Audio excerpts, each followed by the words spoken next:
Comme Québécois, c'est pas mal facile et agréable de profiter de la saison des sucres.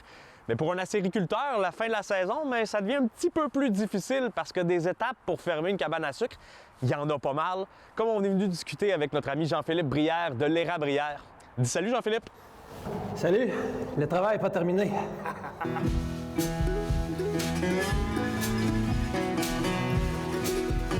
Là, Jean-Philippe, t'étais pas dans la cuve pour le plaisir de la chose, là. Qu'est-ce que tu faisais là-dedans? Ben, tu sais, moi, c'est l'image que je pourrais donner du stade de la saison où on est en ce moment. Le party est fini, les gens sont partis, mais là, il faut ramasser, il faut faire la vaisselle. Ça représente quoi en termes de temps, de quantité de travail pour s'assurer que tout est fermé comme il faut? Tu sais, une érablière de 50 000 entailles, là, ça peut se terminer en juin, là, le désentaillage, dépendamment du personnel qu'ils ont, évidemment. Il y a plusieurs étapes, j'imagine, Ouais. à fermer une cabane à sucre. Ouais. On va faire le tour aujourd'hui. Ouais. Commençons la tournée. Yes! Allons-y. Là, c'est la vaisselle, l'heure de faire la vaisselle. L'évaporateur, évidemment, on le nettoie régulièrement pendant la saison, mais en fin de saison, on veut le ramener vraiment en état comme neuf. Il est trempé dans l'acide pendant 2 jours. Puis là, maintenant, on va le vider. Puis on va pouvoir frotter.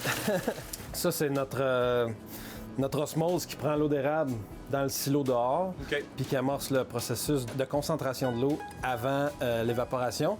Puis là-dedans, il y a une membrane. Puis cette membrane-là, il faut la remiser pour l'été. Donc là, il faut tout démonter ça, sortir la membrane et puis l'envoyer au nettoyage aussi, puis s'assurer qu'il n'y a pas de bactéries qui se développent.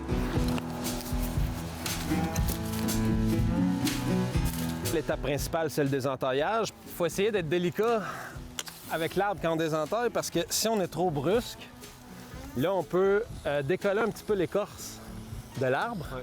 Puis en décollant l'écorce de l'arbre, ça fait une plus grosse blessure. Pourquoi est-ce qu'il faut désentailler? Pourquoi on peut pas garder les mêmes trous?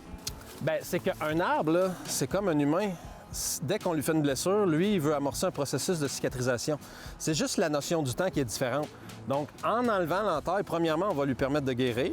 Puis l'autre chose, c'est que si on le désentaille pas, il va quand même cicatriser autour de notre chalumeau. Puis l'année prochaine, il produira pas d'eau d'érable. C'est moins facile que ça a l'air quand tu le fais. Ouh! C'est drôle. Soudainement, j'apprécie pas mal plus le sirop d'érable que je prends avec mes crêpes le matin. Hein?